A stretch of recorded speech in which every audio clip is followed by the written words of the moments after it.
level structures. First we start with TS of root. Transverse section of root of pinus shows the TS exactly similar with that of a dicot root. It comprises of an outermost single layered structure which is known as epiblemma. In young roots we do find root hair which are unicellular, but when the root is infected with mycorrhiza, root hairs are not formed. Instead, a mantle is formed. Then inner to the epiblemma lies multi-layered cortex which comprises of parenchymatous tissues. Inner to the cortex lies a endodermis comprising of single layer, and inner to endodermis is the pericycle which is 2 to 3 layer. Within the inner to the pericycle is the vascular bundle. In case of TS of root of pinus, the vascular bundles are radial. That means the phloem bundle lies separately, xylem bundle lies separately and the different radii. And the number of bundles varies from 2 to 4. These vascular bundles are exa, and in case when you look at it, the xylem shows a Y-shaped structure. The pointed portions are the protoxylem and the broader portion is the metaxylem. Therefore, the metaxylem in this case is towards the central side and protoxylems are towards the periphery. In between these two four, we can find a canal which is known as resin canal. This is a characteristic feature of pinus root. The pith in this case is either absent or very much reduced. The same TS of root the secondary growth is also seen in pinus root. What happens is some of the tissues below the phloem start becoming merismatic and they behave as cambium. So they start cutting tissues on the outer side as well as on the inner side. The tissues which are cut on the outer sides are known as secondary phloem, and the tissues which are cut on the inner sides are known as secondary xylem. But when we come to the xylem portion, the tissues which are towards the outer side of the xylem behaves as merismatic tissues, and then they also start functioning the same way, cutting off secondary xylem in the inner side and secondary phloem on the outer side. So it becomes a wavy structure.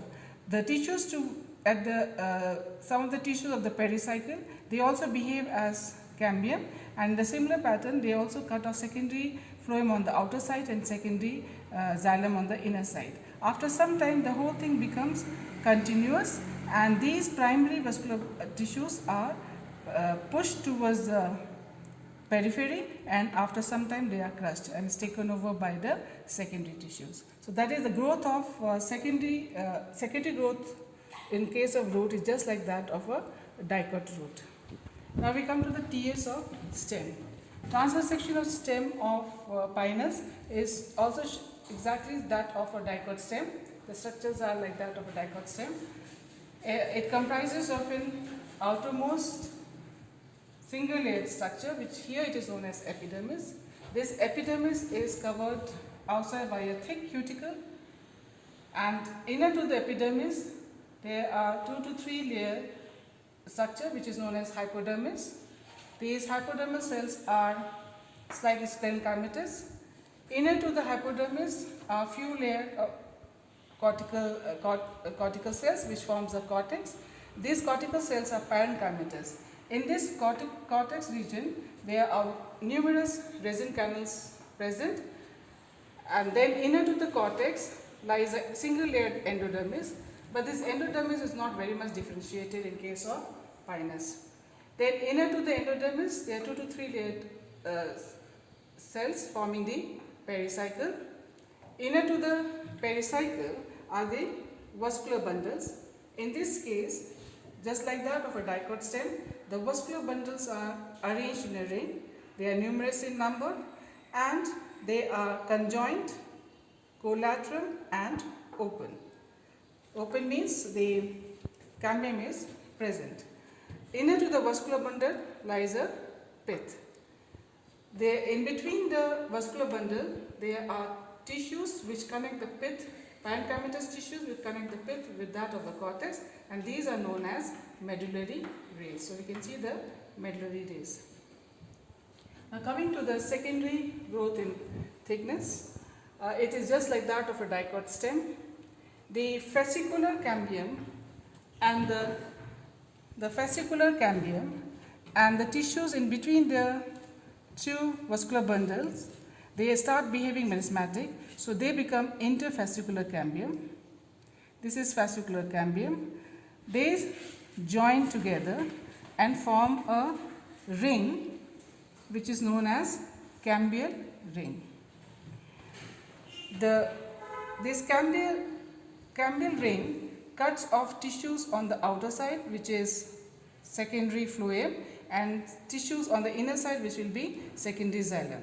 When they cut off the tissues, the primary phloem will be pushed towards the periphery, whereas the primary phloem is pushed towards the periphery, primary xylem is pushed towards the center. And like this, a cambial ring is formed. When this ring is formed, meanwhile, some of the tissues in the cortical region also behaves merismatic.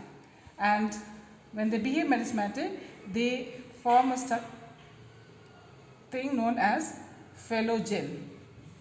Phellogen means secondary cambium. This secondary cambium cuts off some tissues on the outer side and some tissues in the inner side. The tissues which are cut on the outer side, they form the cork, whereas the tissues which are cut in the inner side or formed in the inner side, they are known as secondary cortex. With the formation of this structure, the secondary growth structure, this epidermis gets a pressure and it breaks. The epidermis will break, and which will be occupied later by the cork, or which is also known as bark.